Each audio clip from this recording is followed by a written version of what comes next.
Ya, hola a todos, hola a todas. Bueno, siendo las 7:35, y como les comentaba al inicio, les doy la bienvenida a esta charla de salud mental post-pandemia que va a estar brindada por Cristina Reinhardt. Bueno, mi nombre es Sergio Sáez y junto con Óscar Soto, que está aquí presente, y otros miembros de la Comisión Salud del Centro de Padres, les damos la bienvenida. Les contamos que esta es la primera actividad que tenemos planificada para este semestre, bueno, para este año a esta altura del partido. La idea de estas actividades es empezar a complementar lo que fue toda la actividad en la época más full pandemia, cuando ya estábamos súper, digamos, metidos en cómo adaptarnos a esta realidad COVID, y bueno, nos hemos dado cuenta que ya estando todos un poco más familiarizados con lo que significa convivir con este tema, han surgido otros desafíos, y eso es lo que queremos, a lo que queremos prepararnos. El tema de salud mental, a través de todo, digamos, los diagnósticos y todos los feedbacks que hemos tenido de distintas contrapartes, se viene como un tema de atención. Entonces creemos que es bueno tener herramientas para poder detectar en nuestros hijos si existen, digamos, estas eh, conductas que pudieran derivar de esta nueva realidad, y bueno, y también ver cómo pudiéramos trabajar en ello. Aprovecho de mencionar que está Viviana Fuyá, que es parte del staff del colegio, con quienes hemos conversado respecto a este tema, y bueno, también han relevado la importancia de ello. Así que la idea es que después de que Cristina, que es exalumna del colegio, debo decir, después Viviana nos cuenta un poquito también cómo el colegio está viendo este tema. Y bueno, a todos los que están participando, la Cristina se cayó, a todos los que están participando los invito a, si bien es cierto, pueden dejar participar después en las preguntas que vengan después de la discusión, pero si no, también pueden dejar por escrito en el chat sus preguntas y después las responderemos. Así que, sin más, y volviendo a agradecer su asistencia, sabemos que después va a empezar a llegar más gente, así que esto es así. Dejo a Óscar Soto, quien va a actuar hoy día de moderador. Don Óscar, todo suyo el micrófono.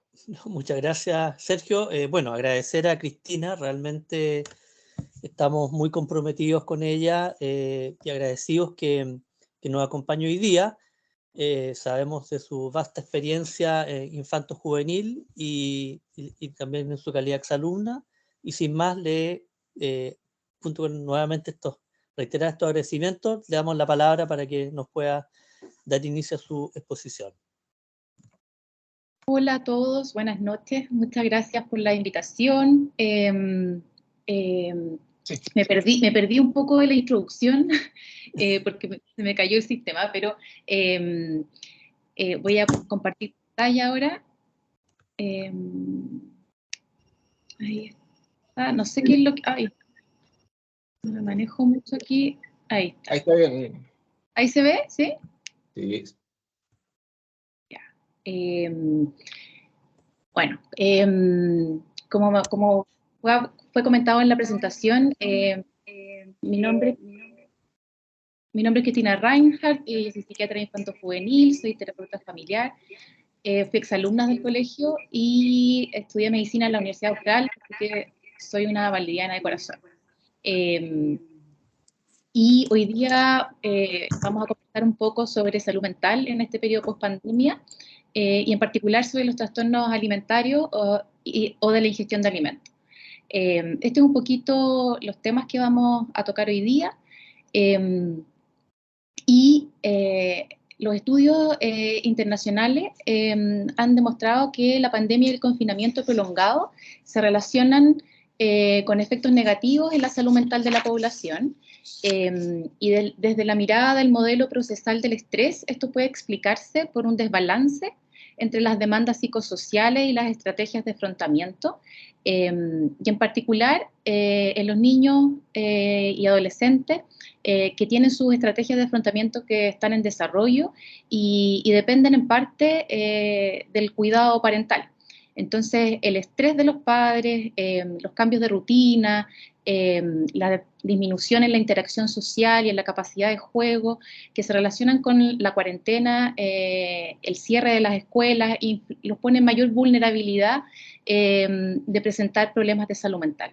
Y bueno, todos nosotros vivimos el confinamiento que significó la pandemia, y hubieron varios factores que significaron estrés, como la incertidumbre que tenía que ver con una enfermedad que no se conocía, que se estaba estudiando y investigando en el momento, no se sabía cuánto iba a durar, las cuarentenas eran prolongadas y también era incierto la duración de estas, entonces la incertidumbre es un factor importante. Por otra parte, las demandas de la Cristina, vida, ¿sí? disculpa que te interrumpa, lo que pasa es que la presentación está en la primera diapositiva, no sé si está, y está en pequeño, no sé si la puedes dejar en modo pantalla completa. Espérate, que en la mía se ve, está en pantalla completa. Ah, que entonces tienes que poner presentación en espejo arriba. La tienes en vista moderador, tú estás viendo otra pantalla, no la que estamos viendo nosotros. Eso, sí, porque yo ahí, ¿cómo lo hago? Espérate. Creo que ahí arriba a la derecha dice presentación en espejo. Presentación, presenting, no, stop presenting, Es de tu software, que eso es, parece que tiene cara de Mac, ¿no es cierto? Sí. sí. ¿Y cómo lo hago? Perdón. Ahí a la derecha, arriba donde dice configuración para dos pantallas, presentación en espejo. No me sale ninguna de estas opciones. Enter full screen. Device setting. Ahí arriba a la derecha, ahí justo. ¿Lo estás viendo? Sí, está, en la pantalla que estás presentando, en tu pantalla, en el software de PowerPoint, aparece ahí arriba, presentación en espejo. Esa. Sí. ¿Esto? ¿Eh? Sí. Es que aquí yo dice device settings, micrófono y... ¿Dónde aparecen esos dos cuadraditos azules? Es que estamos viendo cosas distintas. Ah, aquí, ya, espérate. Eso. Ahí puse presentación en espejo. Ya, exacto, y ahí ponla en pantalla completa. Ahí sí, Sí, abajo a la derecha donde sale ese cuadradito con como una X. y se ve completo, ¿no? Tendrías que hacer clic en poner pantalla completa. Abajo a la Ahí, derecha. eh, en teoría ya lo hice, pero ¿no se ve? No. Se ve muy pequeñito. Qué raro. Mira, presentación en espejo. Ahí, no. No, pero bueno, dale así nomás. Sí, igual ¿Listo? se entiende. ¿En serio? Pero se ve así como...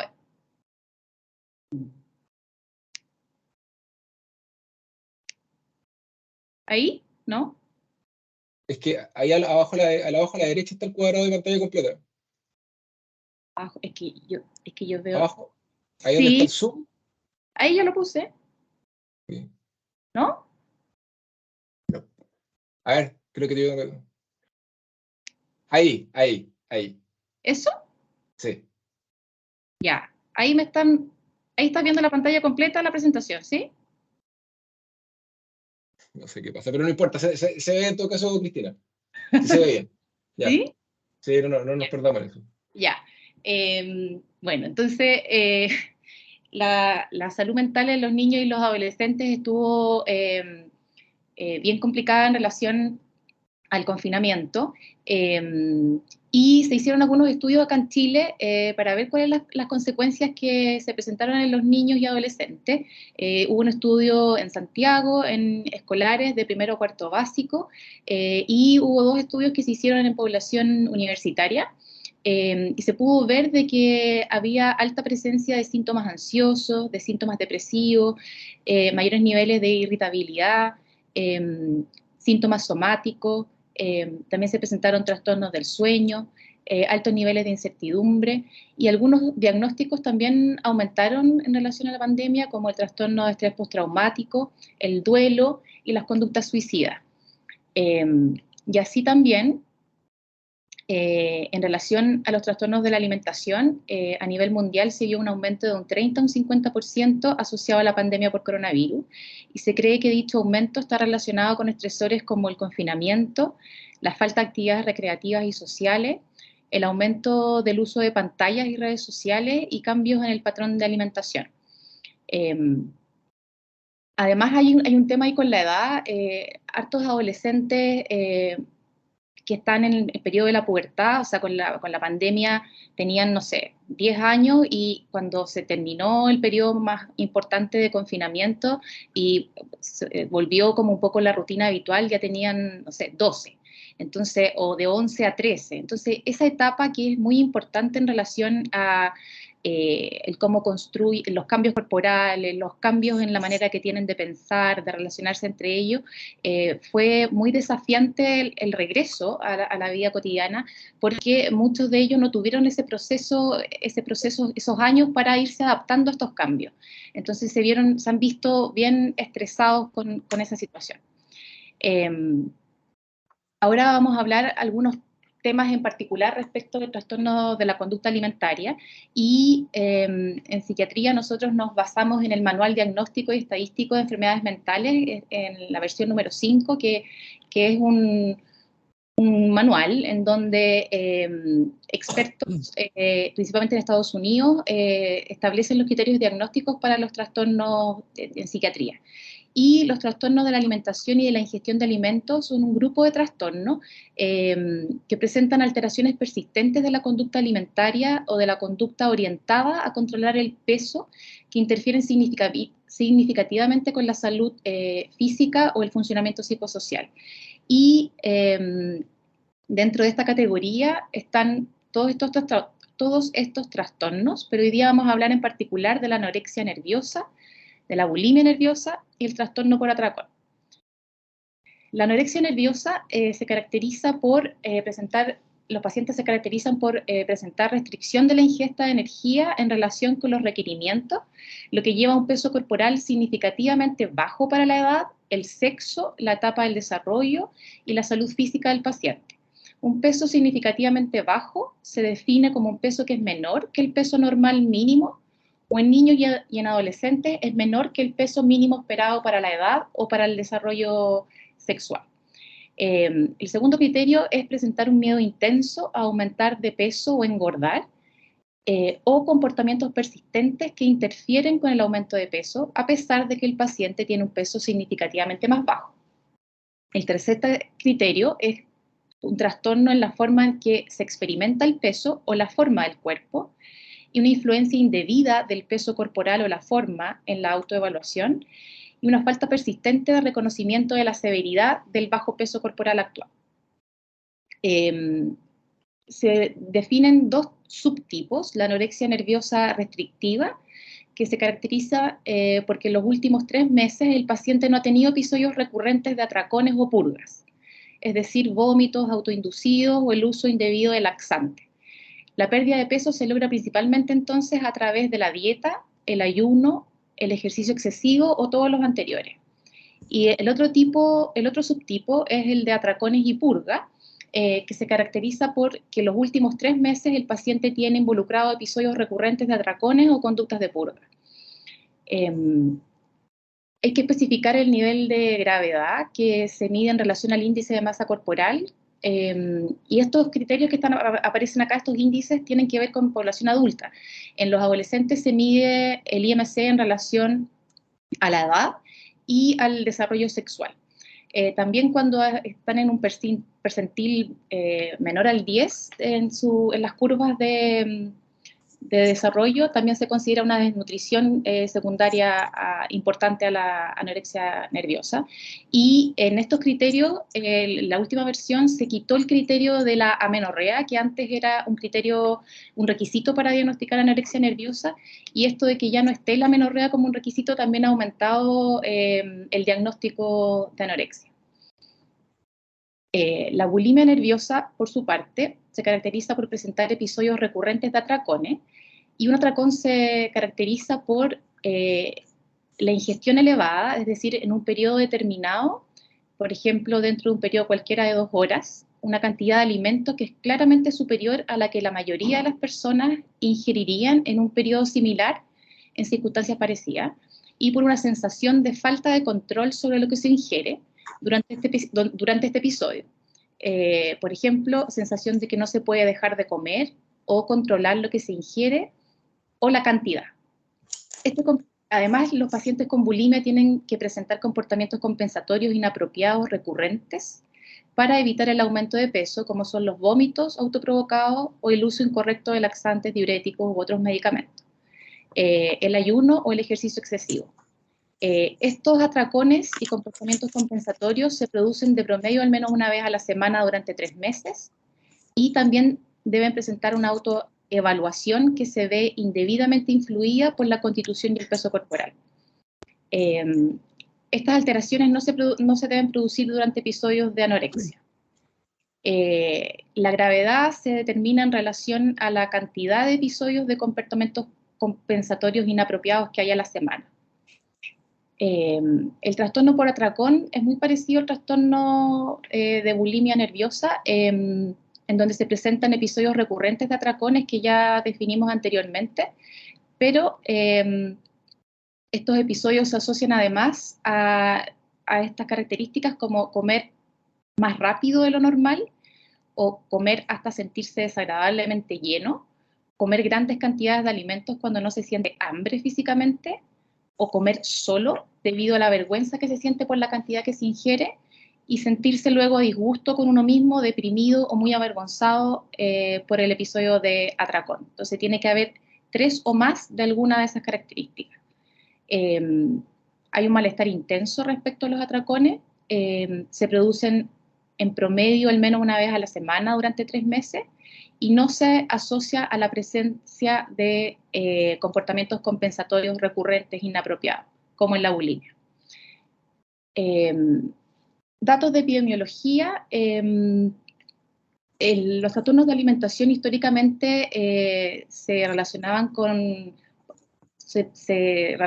países en desarrollo y países más occidentalizados, pero en la actualidad había una globalización de este cuadro, presentándose en diversas culturas, países de menos desarrollo, y también el perfil de los pacientes ha sido distinto. Antes se asociaba a mujeres jóvenes con excelente rendimiento académico y de alto nivel socioeconómico, y en la actualidad se puede presentar en hombres jóvenes, en minorías sexuales, en distintas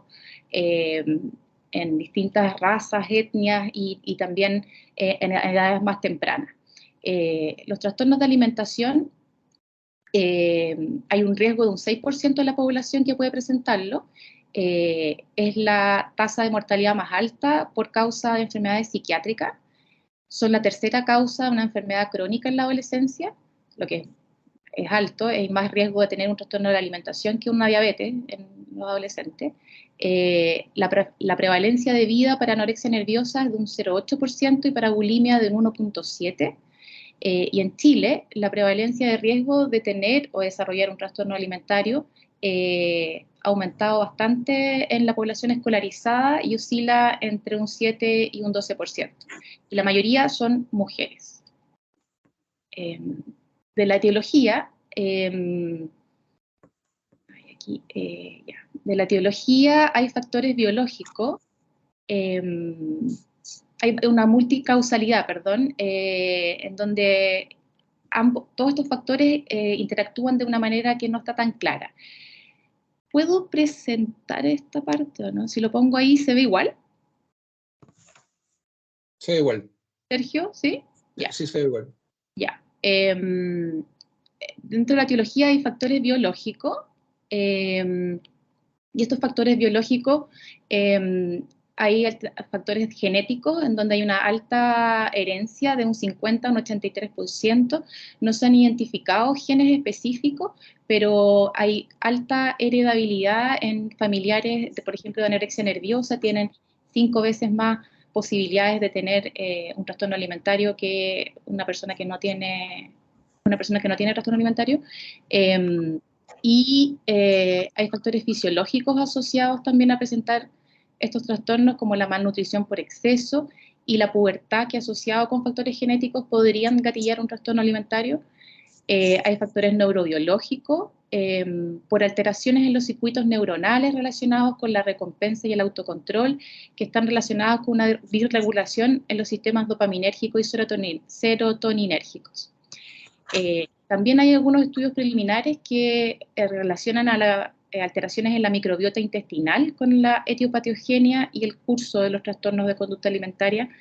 No está claro bien cómo, pero podría haber una asociación con el peso, con algunos síntomas psicológicos como la ansiedad y con la adiposidad. Aquí no me resultó.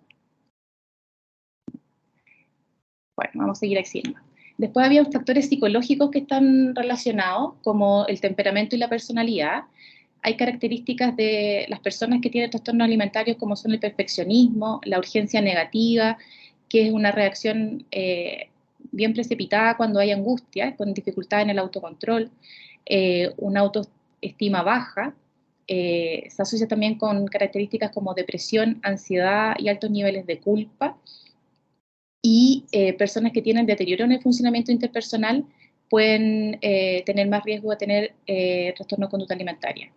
La insatisfacción corporal es un factor importante para desarrollar un trastorno de conducta alimentaria, y la preocupación excesiva por la alimentación, el peso y la figura. En relación a la insatisfacción corporal, el 50% de las niñas y el 30% de los niños expresan insatisfacción corporal, y esta proporción aumenta en los adolescentes con índice de masa corporal más alto. Entonces aquí podemos ver un continuo en donde si vamos internalizando un ideal de delgadez y le sumamos a eso que hay insatisfacción corporal, más baja autoestima, y esa persona hace una dieta, hay altas posibilidades de poder desarrollar un trastorno de conducta alimentaria. Después, dentro de los factores alimentarios, factores familiares, esto no me resultó acá, pero bueno, dentro de los factores familiares, se han descrito que los comentarios críticos sobre la apariencia y la alimentación por parte de los padres puede tener un rol en poder gatillar un trastorno alimentario. Por otra parte, los conflictos familiares no resueltos y las familias que tienen estilos más sobreprotectores, rígidos y sobreexigentes pueden tener también más predisposición a que algunos de sus miembros desarrollen un trastorno de la alimentación.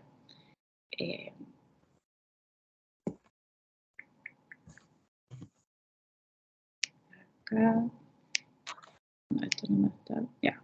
De los factores socioculturales, en la misma línea, los comentarios críticos sobre la apariencia y la alimentación por parte de los padres, el haber sido objeto de burla, en este caso como el bullying, ¿cierto? En donde hay comentarios respecto del peso y la figura, la presión percibida para ser delgado y lograr el ideal delgado, y la internalización de este ideal delgado y las expectativas positivas asociadas a la delgadez propias de las culturas occidentalizadas. Ahí es importante que esto como del refuerzo positivo que reciben las personas cuando bajan de peso, porque eso que puede ser muy sencillo, en algunos niños y adolescentes pueden generar como mayor riesgo de desarrollar trastornos de la alimentación. Dentro de los factores estresantes se ha descrito que el abuso sexual y físico durante la infancia, la exposición a críticas respecto del físico, son factores que pueden influir. Participar en actividades que valoran excesivamente la delgadez, como el modelaje, el ballet, puede influir. Y cuando el regulador emocional, cuando el regulador emocional es la comida, ya sea por control o por impulso, también puede generar riesgo de desarrollar un trastorno de la conducta alimentaria. Las dietas, por su parte, son un factor importante a considerar, porque existe alta evidencia que muestra coocurrencia entre los trastornos alimentarios y la obesidad, en donde pueden ocurrir de manera continua, es decir, como primero un trastorno alimentario, o sea, primero un trastorno por obesidad y luego un trastorno por conducta alimentaria. Puede pasar de un trastorno alimentario, por ejemplo, de anorexia a bulimia, y hay un alto riesgo de presentar trastornos alimentarios si es que hay antecedentes de obesidad. El trastorno por atracón está más asociado a la obesidad y el sobrepeso, y la transición desde restricción severa a atracones es común.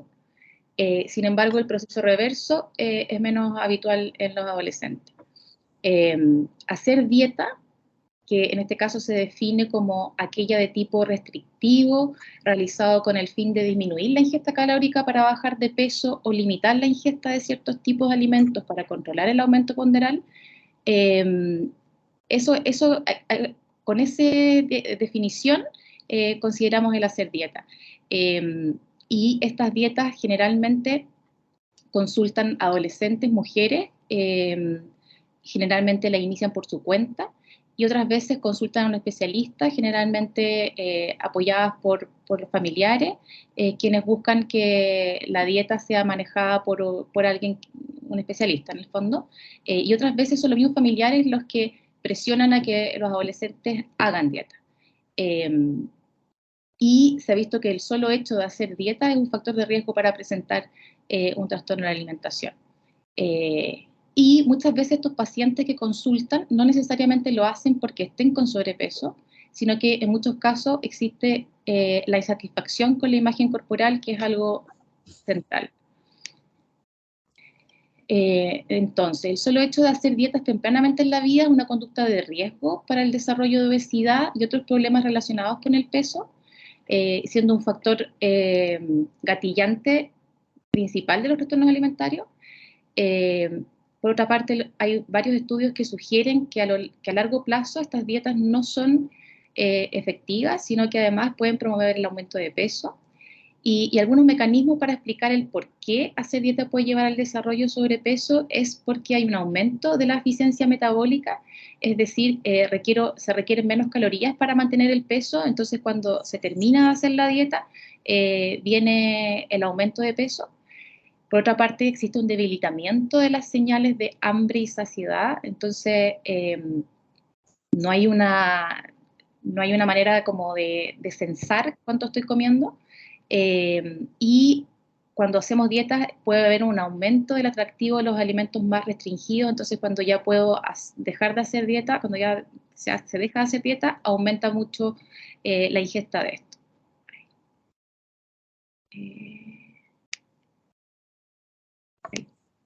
¿Qué se ve ahí? Ahí. ¿Se ve la presentación? ¿Se ve la presentación? ¿Sí? Ya. Sí, sí. Ya.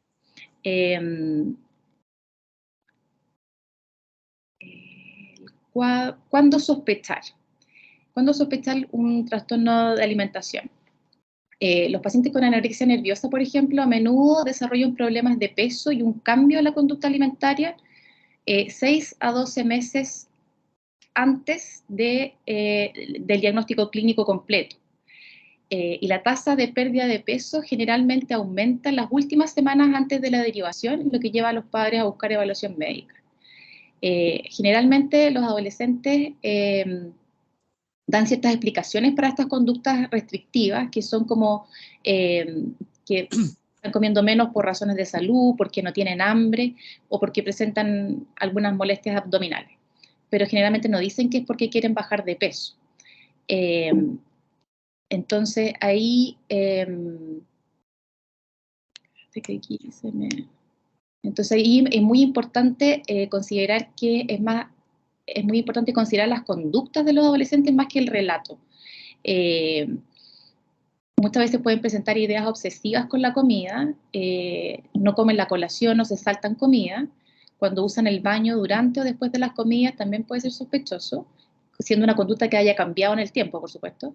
Y cuando manifiestan preocupación o rechazo a comer en público.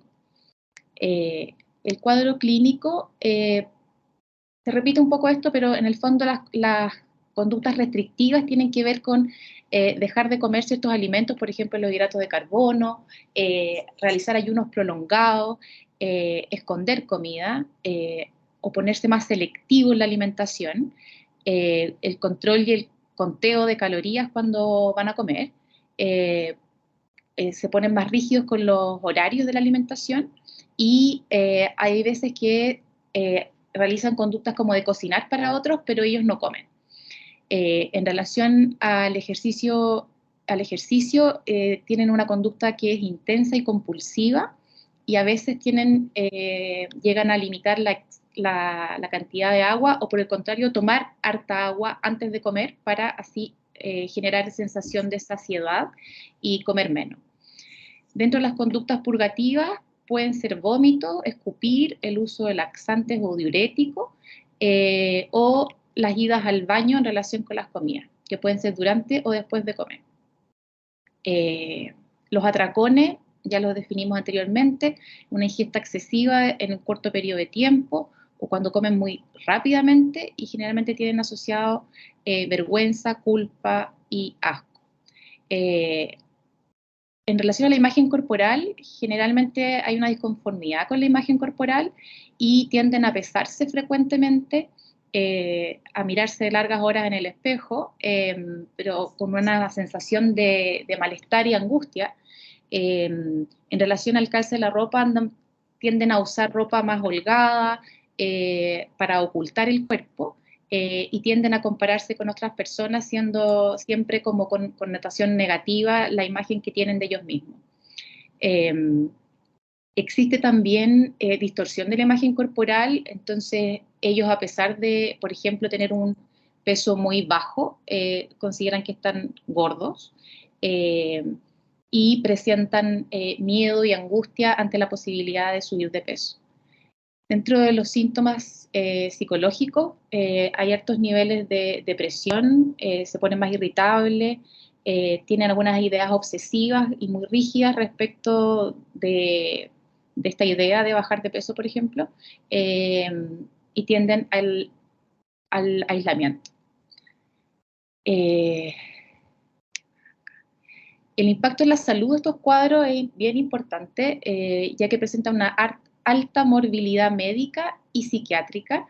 Dentro de las consecuencias médicas que pueden traer los trastornos de alimentación, puede haber deshidratación, alteraciones hidroelectrolíticas,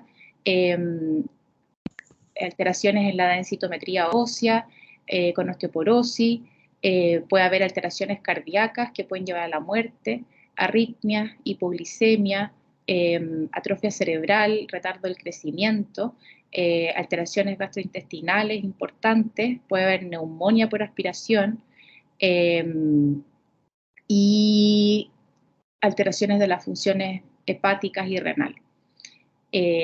Desde el punto de vista de las alteraciones o de la comorbilidad psiquiátrica, generalmente estos pacientes también pueden presentar síntomas depresivos, trastornos ansiosos, trastorno obsesivo compulsivo de la personalidad, y a veces se asocia a conductas autolesivas como los cortes superficiales. En relación al tratamiento, el principal objetivo es la renutrición, porque per se mejora el pronóstico, la calidad de vida y disminuye la sintomatología psiquiátrica. El tratamiento debe ser multidisciplinario, generalmente con un psiquiatra, pero también nutriólogo, psicoterapia individual y terapia familiar. Los tratamientos farmacológicos, no hay un tratamiento farmacológico como gold estándar para los trastornos de conducta alimentaria, sino que más bien hay tratamientos farmacológicos que se usan para los síntomas, como los cuadros anímicos, la ansiedad, y para los cuadros de bulimia nerviosa se han usado algunos medicamentos con éxito para lograr el control de los atracones, como son medicamentos que se usan para el déficit atencional, el Samexid, o la fluoxetina, que se usa para la depresión, o el topiramato, que es un estabilizador del ánimo. Consejos para los padres. es muy importante educar y fomentar una alimentación saludable que no restrinja ni prohíba alimentos. Importante promover actividad física moderada que idealmente involucre socialización, y favorecer la construcción de una autoestima adecuada que incluya distintos elementos, no solo como la apariencia física, sino que todos los otros elementos que tienen que ver con la personalidad, con el modo de ser que constituyen en el fondo la persona. Evitar el fat talk, que en el fondo es hablar de que las comidas que engordan, de la gordura, de todo lo que tiene que ver con el ser gordo en el fondo. No permitir que los hijos o hijas hagan dieta. Se recomienda que comer en familia de manera regular es algo que puede prevenir o detectar precozmente los trastornos de conducta alimentaria. También se ha demostrado que supervisar los sitios de internet y las redes sociales que visitan los adolescentes tiene un impacto porque el uso de las redes sociales, en donde hay como una falta de realismo, en el fondo los chicos y chicas ven las redes sociales y creen que lo que se ve ahí es la realidad, personas, no sé, delgadas, siempre felices, y entonces empiezan a compararse y empiezan a tener vivencias como de baja autoestima o de infelicidad que pueden llevarlo a tener una visión muy irreal de la vida, ¿sí? Y eso puede favorecer la presencia de un trastorno alimentario. Se recomienda no permitir que nadie opine del cuerpo de nuestros hijos, y en caso de sospechar un trastorno alimentario, consultar de manera oportuna. Es muy importante para los padres estar conscientes de las propias actitudes y conductas personales hacia los alimentos, el comer y la imagen corporal, y recordar que las acciones hablan más intensamente a sus hijos que sus palabras, deseos o intenciones, porque a veces no queremos transmitirle, a veces uno, padre, tiene preocupaciones respecto al peso, por ejemplo, y uno no quiere transmitirlo, pero a veces con las acciones lo transmite igual. Entonces, hay que tener harto ojo con eso. Los 3 factores de riesgo más poderosos para el desarrollo de un trastorno alimentario son una mamá que hace dieta, una hermana que hace dieta o amistades que hacen dieta. Por eso que las dietas están muy poco recomendadas. Para el colegio, se recomienda que pueda haber un trabajo educativo en relación a la autoestima más adecuada, evitar el refuerzo positivo en personas que bajan de peso, promover esto de que no se habla del cuerpo de otro, que haya como una integración y aceptación de todas las figuras corporales, el fomentar el concepto de un cuerpo sano más que un cuerpo delgado, fomentar la actividad física, y también se ha recomendado el realizar educación educación en los colegios en relación al uso de las redes sociales y que haya como cuestionamientos al respecto de lo real o no que son lo que transmiten las personas en las redes sociales. En caso de que en el colegio se sospeche un trastorno alimentario, es importante poner el foco en el malestar que se evidencia en el joven o adolescente, la angustia que se percibe, el aislamiento, más que en el tema de la baja de peso o de las conductas inapropiadas, porque muchas veces ellos no lo van a reconocer o se van a sentir atacados. Pero una manera de llegar a que ellos puedan reconocer esto es como reflejar como el malestar y la angustia que se percibe en ellos. Han habido algunas campañas en relación a algunos de los puntos que hablamos antes, por ejemplo, Health at Every Size, que en el fondo es una política de salud pública en donde se promueve que se puedan aceptar todas las figuras corporales en tanto haya salud, en el fondo, como, porque se asocia mucho como la salud a la delgadez, desde incluso los médicos, ¿sí? Entonces, se ha promovido como el que se haya una aceptación de que todos somos distintos y que en tanto estemos sanos está bien, ¿sí? Cambiar el concepto de amar o querer el cuerpo con un poco aceptarlo, porque amarlo a veces puede ser, para algunos adolescentes puede ser, no me gusta, ¿sí? Pero en el fondo que haya aceptación, más que amor, ¿sí? Que puede ser como un polo. Y que más bien que el tener un concepto de cuerpo positivo, más bien como de cuerpo neutral, donde no importa mucho como si soy flaca, gorda, ancha, alta, baja, sino que todos los cuerpos son aceptados.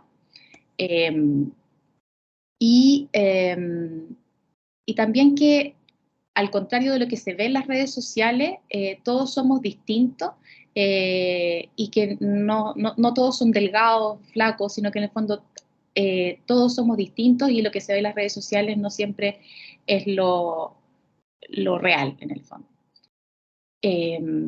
Acá aparecen las referencias.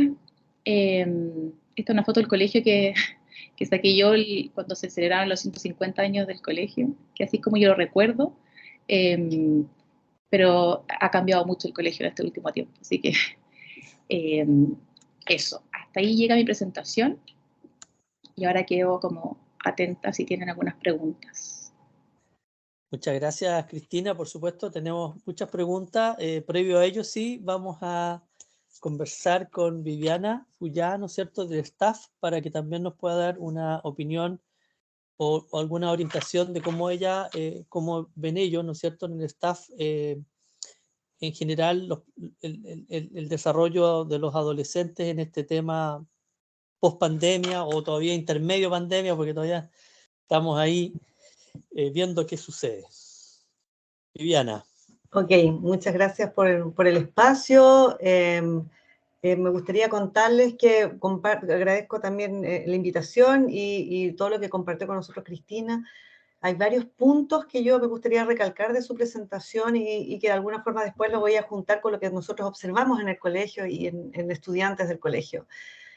Nos hemos dado cuenta efectivamente que producto de la pandemia el acceso de los y las estudiantes a todo lo que tiene que ver con redes sociales ha aumentado considerablemente.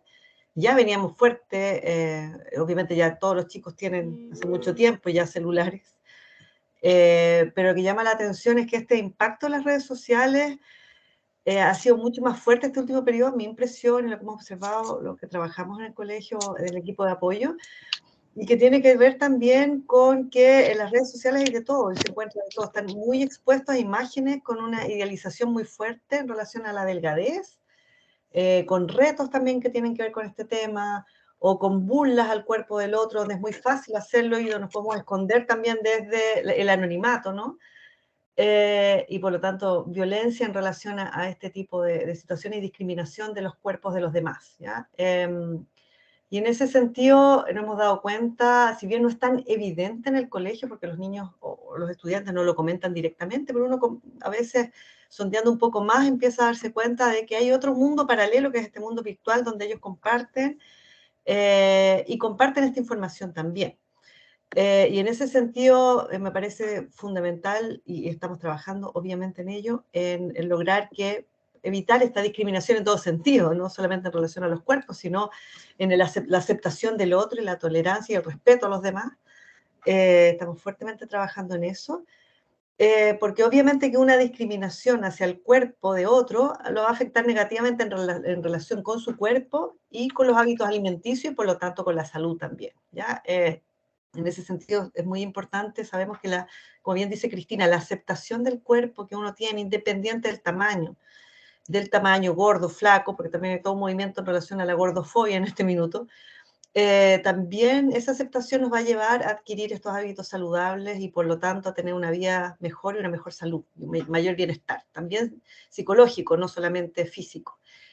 Eso como un marco más general. Nosotros como colegio estamos trabajando hace un tiempo ya, este año puntualmente, bueno, durante la pandemia, pero este año puntualmente en un continuo preventivo que le pusimos continuo preventivo de bienestar emocional y salud mental, del cual ustedes van a ser informados en las próximas reuniones de apoderados, porque la verdad que no me quiero arriesgar a mostrar pantalla que no me resulte, porque si no vamos a perder tiempo. Pero es un continuo preventivo donde justamente estamos tocando temáticas con los y las estudiantes en clases de orientación, también en algunas asignaturas, que tienen que ver, por una parte, con el desarrollo más del yo, por llamarlo de alguna forma, y trabajamos fuertemente en abril, mayo, hasta junio, tema de autoestima y autoconcepto, que es justamente lo que hablaba Cristina también como un factor protector.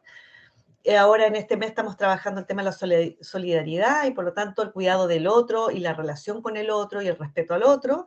Y en septiembre vamos a trabajar fuertemente, septiembre y octubre, el tema de salud mental y temáticas que tengan que ver con la prevención de enfermedades que sabemos que son como muy, muy complejas y que hemos visto también un aumento de ellas, enfermedades de salud mental, depresión, ansiedad, trastornos de esa índole, trastornos ansiosos, depresivos y también de estos trastornos de la conducta alimentaria de los que hoy día nos convoca. Comentar que nos ha llamado la atención y nos ha alegrado mucho también el lograr esta alianza con el Centro General de Padres y con el Centro de Alumnos. Tuvimos reunión esta semana también con el Centro de Alumnos y están muy interesados en estos temas de poder trabajarlo a través de talleres con el colegio y con nosotros. Hemos ya contactado a varios especialistas externos, tal como lo hicieron ustedes con Cristina, nosotros también como equipo de apoyo y junto con el equipo de convivencia escolar estamos trabajando también en charlas enfocadas a estas temáticas en septiembre, tanto para los padres y apoderados como para los estudiantes del colegio. Eso, es como contarles que estamos en eso, estamos trabajando mancomunadamente, cada uno por su lado, pero de alguna forma en las temáticas comunes, así que quiero agradecer eso que ha sido muy fructífero como esta misma reunión, porque este tema puntual de los trastornos de la conducta alimentaria lo pidió el Centro de Alumnos que quería que lo tocáramos, como digo, con los estudiantes y también con los padres. Otra cosa pequeñita de lo que observamos nosotros en el colegio, así como para darles a ustedes como padres también, ojo, porque yo creo que aquí lo fundamental es la pesquisa temprana, la detección temprana de este tipo de situaciones para prevenir situaciones más graves a futuro, porque también hay una asociación entre este tipo de cuadros, si no son bien tratados, que también algunos de ellos terminan con intentos de suicidio. Entonces, obviamente que estamos muy preocupados por ello. Lo que observamos, o lo que me ha tocado ver a mí, que trabajo más con adolescentes más grandes, y María Eugenia, que también está aquí presente, mi colega, es más bien chicos que en general les va bien en el colegio, son chicos muy autoexigentes, que tienen buenas notas. Entonces no se nota tanto por el tema de rendimiento escolar, sino más bien en esta cosa como cuadros más anímicos, más depresivos, muchas veces más culposos, como comentaba Cristina. Y físicamente a nosotros tenemos una muy buena relación y una muy buena también operativa con los docentes y nos informan inmediatamente cuando ellos sospechan de un cuadro de este tipo. Las sospechas van principalmente en clases de, por ejemplo, de sport, o en clases niñas o niños que usan ropa muy suelta, que empiezan a ponerse la capucha, que se tapan más el cuerpo, como más tímidos, que no quieren exponerse, principalmente, insisto, en clase de educación física, exponer su cuerpo y no se atreven.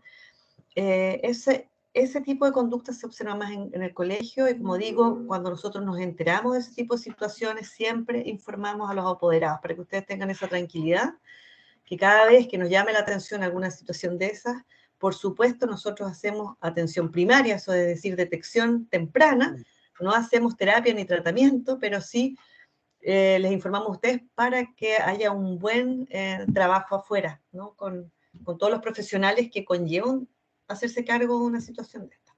Eso es lo que más o menos les puedo como para aportar. Muchas gracias, Viviana. Yo creo que esta realmente ha sido una muy buena experiencia que estamos trabajando, porque es la primera charla que estamos trabajando realmente en conjunto con el colegio, mano a mano, y yo creo que aquí vamos a iniciar un súper buen camino.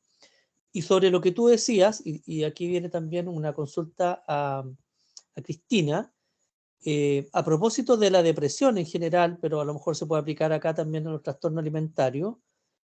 Leía o escuchaba que a veces los adolescentes tienen también una conducta distinta en la casa que en el colegio.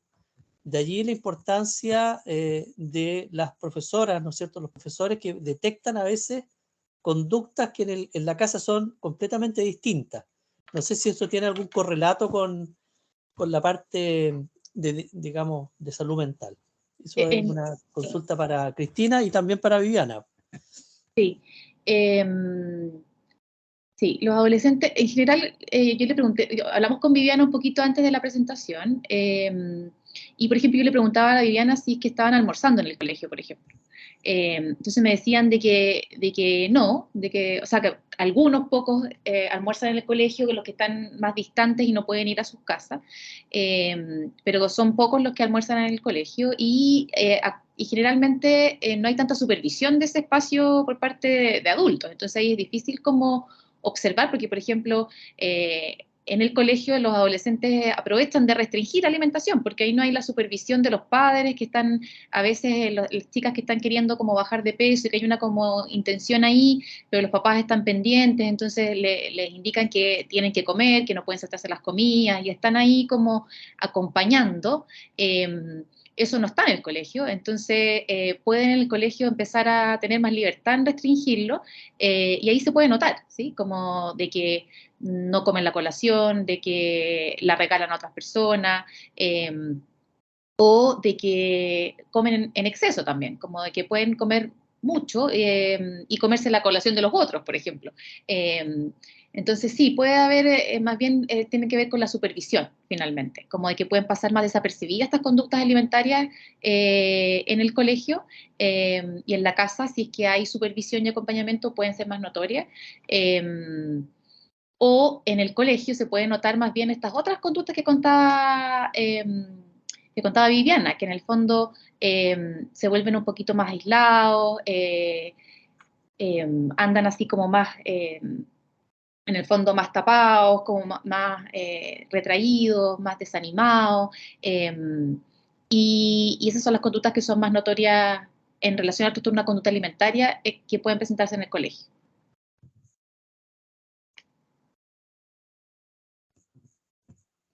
Perfecto. Yo agregaría una cosa, creo que es importante recalcar nuevamente lo que dijiste, Cristina, la importancia de comer en familia. Al menos una comida al día. Tenemos la suerte de vivir en Valdivia, que todavía es una ciudad pequeña y que por lo tanto hay espacios para compartir. Poder comer en familia, observar cómo comen nuestros hijos, qué comen, qué pasa después de que comen.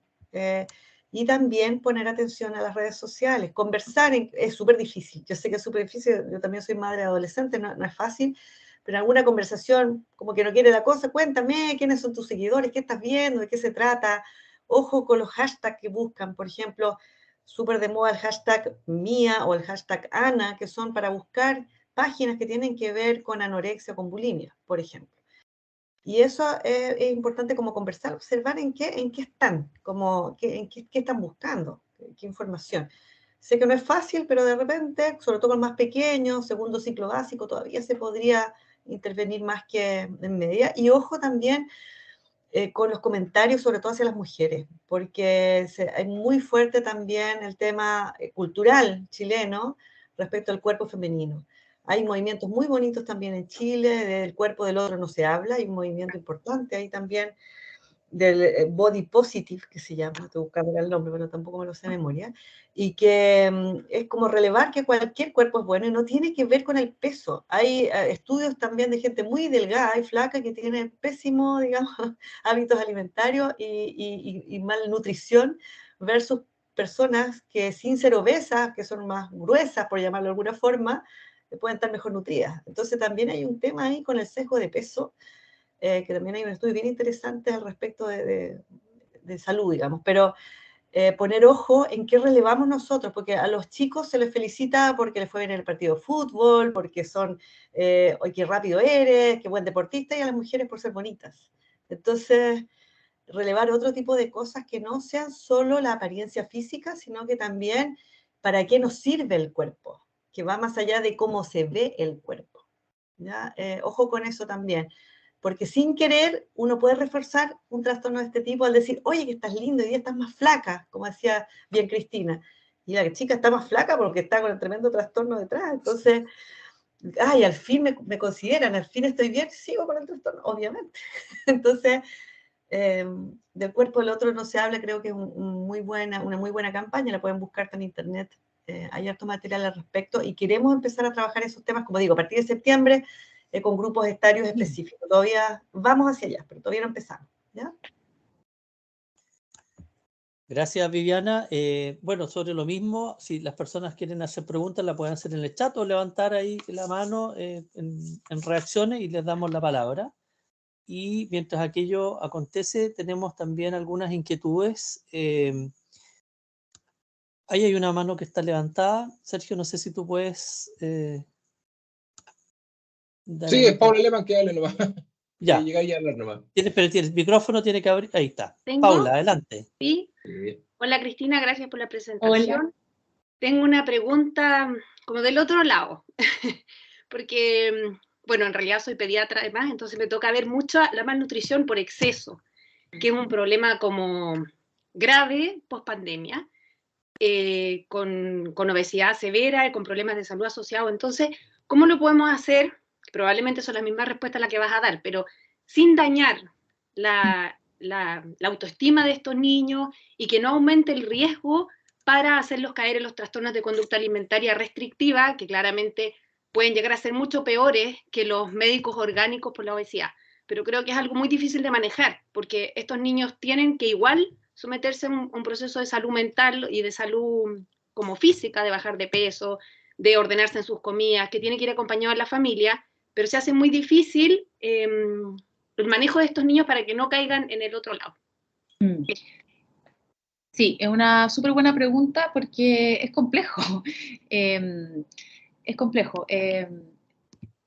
Principalmente yo diría que, claro, y ahí eso también es delicado porque en el fondo está asociado como el tema de la salud con el tema de estar flaco, ¿sí? Como parte de lo que dije anteriormente. Pero más bien como hablar de cómo se siente la persona con el tema de su cuerpo, ¿sí? Y cómo poder acompañarlo a que pueda tener una relación más amigable con la alimentación y también, por lo tanto, con su cuerpo. Entonces, creo que tiene que ver con autocuidado, ¿sí? Como que probablemente las personas que tienen malnutrición por exceso comen mucho, ¿sí? Y no logran como censar, por ejemplo, cuando están saciados. Entonces, más allá de decirle no comas porque estás gordo, hay que bajar de peso porque te vas a enfermar, que muchas veces... de hecho, hay muchos niños que llegan con trastorno de conducta alimentaria que dicen que el comentario de algún médico, por ejemplo, en relación a una paciente que tenía escoliosis y que le dijeron que si subía de peso iba a estar peor de la escoliosis, entonces eso le activó como deseos de bajar mucho de peso y bajó en exceso, ¿sí? No fue solo ese factor, pero porque hablamos de que habían varios asociados, pero en el fondo es delicado el tema eso de la salud, ¿sí? Entonces yo creo que tiene que ver más bien con la vivencia del autocuidado, del cuidarse y quererse a sí mismo, y que en el fondo, en ese sentido, es importante como ir censando la autoconciencia, ¿sí? Como cómo estoy comiendo, cómo me estoy cuidando, cómo me estoy sintiendo, conmigo mismo, ¿sí? Y para llegar a niveles que son saludables. Por ejemplo, si hay malnutrición por exceso y si está haciendo educación física, si ha dejado de hacer cosas por el aumento de peso y tratar de llevarlo a al concepto de bienestar general. No sé si se entiende la respuesta. ¿Sí? ¿Sí? Sí. Ya. Gracias. Era una muy buena pregunta y viene otra, pero quería hacer un complemento con eso porque en la adolescencia obviamente que hay una preocupación por el físico y por lo tanto yo te quiero preguntar, después vamos a la otra pregunta, pero también cuál es el límite entre lo que podríamos considerar normal o sano o no tanto en adolescentes que se preocupan por su físico, se preocupan por comer en forma saludable, con las campañas de comida saludable, se preocupan ¿cierto? Las calorías.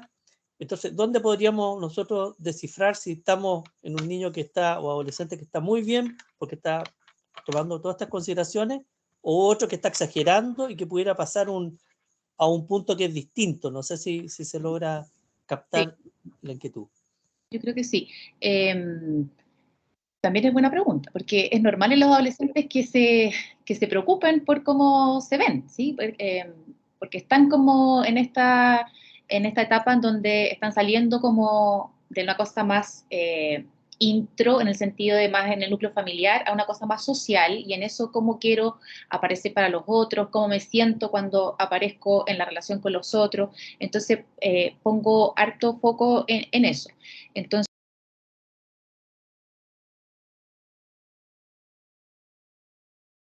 Cristina, parece que pasaste a apretar el botón de silencio. Ahí está. Sí, por accidente. No.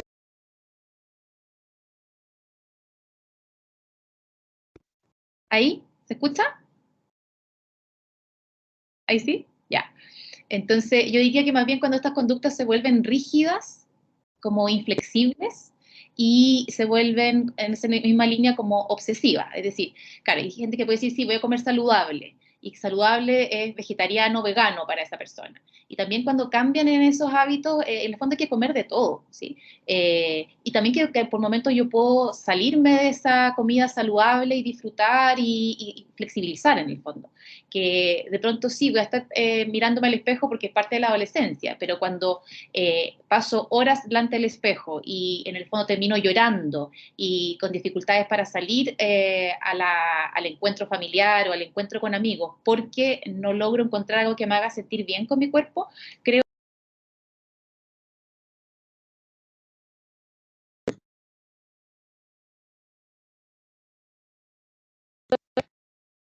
que raro, no aprendí.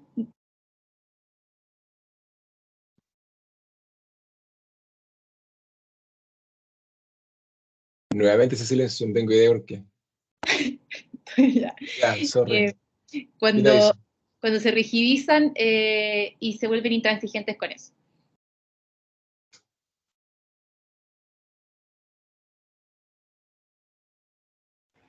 Yo le agregaría cuando todo se centra solo en eso.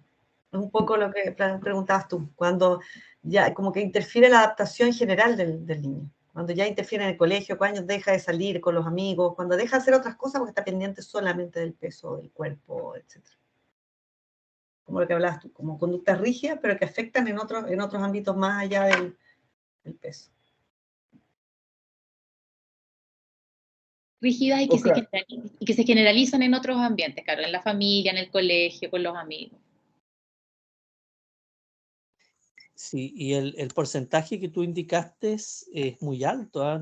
Realmente no me llama la atención, nosotros que no sabemos de este tema, entre un 7 a un 12%, o sea, es un porcentaje ¿Vale? alto, pero y ahí yo te quiero consultar, ¿cómo juega esto con la depresión, por ejemplo, en adolescentes? Digamos, ¿van en carriles distintos No. o van así como entrelazados? Eso me interesa. Sí, sí.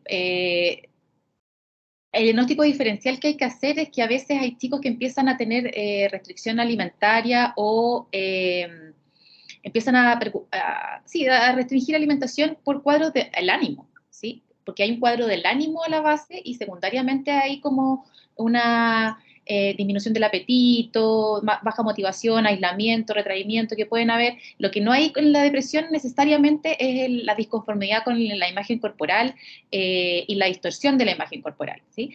Pero a veces es difícil, discernirlo, ¿sí? Entonces, pero es importante distinguir si es que un cuadro anímico que está evolucionando hacia una cosa como un trastorno de conducta alimentaria o al revés, ¿sí? Porque generalmente se asocian, ¿sí? Entonces, porque el trastorno de conducta alimentaria también pueden tener muchas veces un cuadro anímico como además, ¿sí? Entonces, van muy de la mano.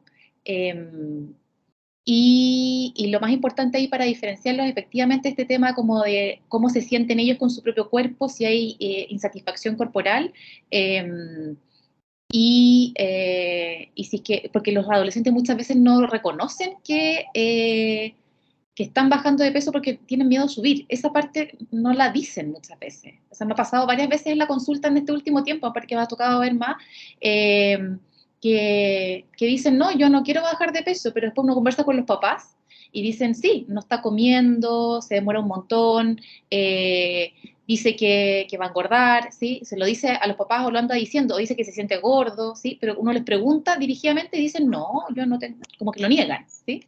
Entonces es súper importante ahí que los papás estén atentos y cuando uno, los psicólogos, los profesionales, los profesores, como también chequear con los papás porque ellos tienden a ocultar esto, ¿sí? Perfecto. Y ahora sí que, Paula, Enrique, habría que desactivarles el micrófono, Sergio, para que pueda hacer la pregunta. Hola Cristina, Muchas Hola. gracias por tu charla, súper interesante, te agradezco un montón. Mira, yo no sé, a mí me ha pasado por lo menos que también he observado con el tema del peso que hay un aumento como de la pubertad precoz, ¿ya? Que se agrava con el aumento de peso. Tengo a la Cristina pegada, no sé si... Entonces, yo también estoy súper de acuerdo y me hace mucho sentido de en el fondo no hablar del cuerpo de otros ni nada, pero cuando llega, no sé, un niño que te dice, oye mamá, me dijeron que estabas gordo y uno tiende a decirle al tiro, oye, no estás gordo, eres hermoso, por ejemplo. Pero también hay una cosa que no hay que desconocer, que la gordura también tiene que ver con la salud. Sí, sí. ¿No escucho a la Cristina? No, sí, te escucho. ¿Tú me escuchas a mí? Yo te veo como media... Pixelada. sí, sí. Pero No, pero el tema las es que dos se escucharon también... perfecto. Se escuchó, sí, se escucha ¿Cómo? perfecto. Se escucha Las bien. dos se escuchan bien. Ya, pero no sé, no sé si me alcanzó a escuchar a la Cristina bien todo. Sí, yo te escuché, que el tema como de la pubertad precoz asociada como a la malnutrición por exceso y cómo poner ahí, como, claro, me dijeron que estoy gordo y decir, no, eres precioso y qué sé yo, pero lo que tú dices Porque hay gente es diciendo que como, la gordura es mala. Sí, entonces es como súper delicado, encuentro igual. claro, porque es que ahí donde está la delgada línea, de verdad es muy complejo, respecto de, hay personas que están con más peso, o que parecen, no que parecen, porque me ha pasado, así como con personas que conozco, así que uno dice, hoy sí son más gordas, más anchas, más, no sé, pero no tienen problemas de salud, ¿sí? No tienen una pubertad precoz, no tienen una hipercolesterolemia, no tienen problemas osteoarticulares, no tienen problemas de hígado graso, no tienen problemas médicos, ¿sí? Y tienen una constitución que es un poquito más gruesa, ¿sí? Si eso es así, deberíamos poder aceptarlos, quererlos y promover que se sientan bien y cómodos con su cuerpo. Si que hay consecuencias ya más médicas, yo creo que ahí, insisto, hay que tratar de enfocar en relación a cómo la persona se siente consigo misma para fomentar que en el fondo el autocuidado, ¿sí? No sé si se entiende lo que digo, ¿sí?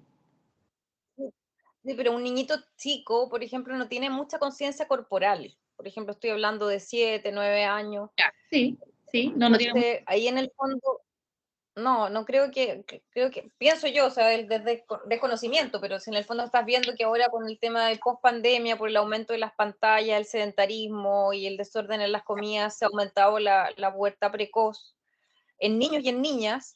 O Sí. sea, hay un tema que se agrava por el aumento de peso y es algo no estético, en el fondo es médico. Entonces, Sí.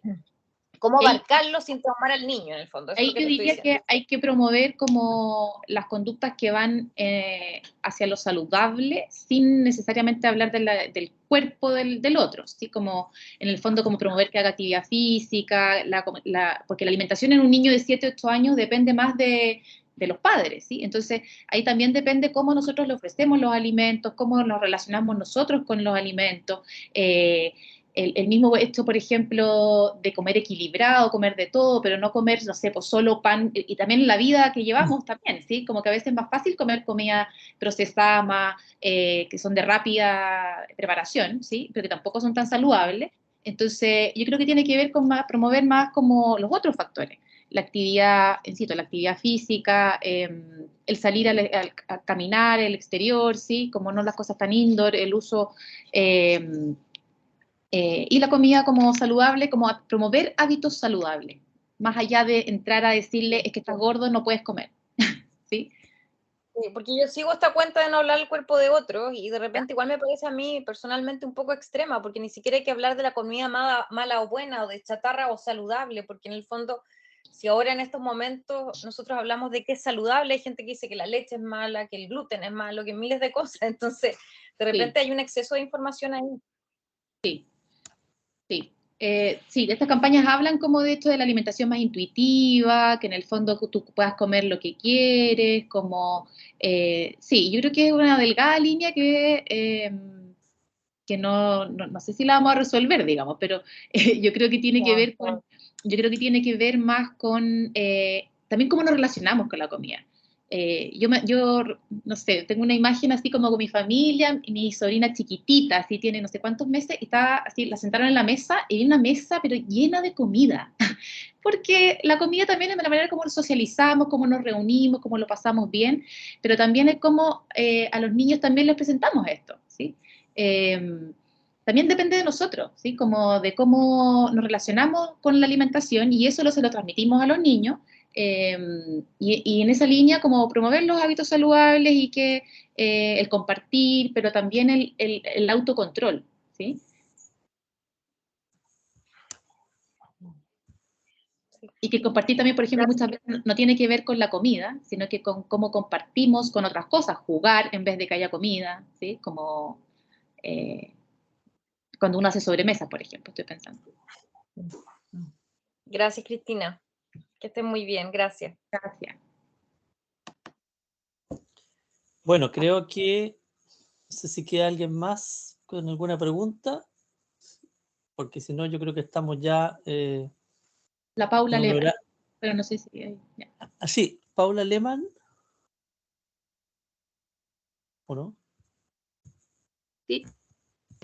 Quedó No, prendida. solamente quería aportar, ¿se escucha? Sí. Sí. No, solamente aportar a la pregunta de la Paula que lo que está demostrado que sirve la obesidad son los cambios de hábitos a nivel familiar.